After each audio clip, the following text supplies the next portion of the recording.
Maryland's Eastern Shore is home to some of the oldest farms in America. This land has been in Bob Fitzgerald's family since the 17th century. Now, he says, big changes are taking place. All this, you can see where I planted this with soybeans and they just died.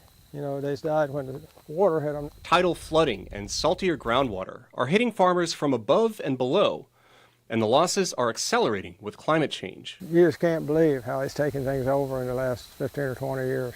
I can show you land around here that people raised tomatoes on when I was a little boy, and now it's gone.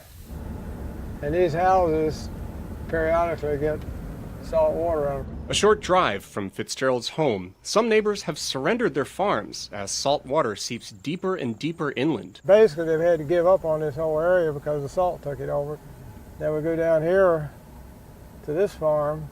It's already been abandoned and turned into a wildlife area. Kate Tully is a farm ecologist at the University of Maryland.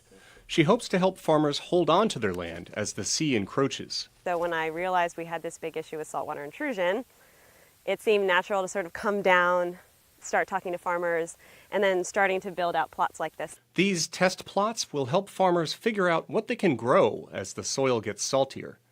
Sorghum is one possibility to help feed the region's $3.4 billion poultry industry. Sorghum is my new favorite crop because it can grow without rain and it can grow with lots of rain. So this is actually looks like a pretty good option. But farming the land may not be the best option.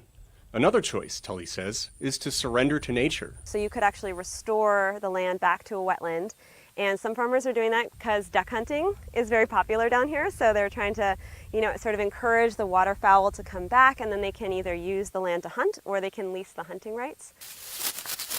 Tully and her colleagues are just starting to figure out what will make the most financial sense to sustain communities that have been farming this land for centuries. There's a lot of history there, and as these seas rise, some of that history is going underwater. And I just find that to be a pretty moving, pretty motivating reason to try to figure out what we can do for these farmers. But the clock is ticking. I'd say in the next 20 years, you're going to lose a very high percentage of that land that's going to be unfit to farm. It's a fate that coastal farms around the world face as the seas continue to rise.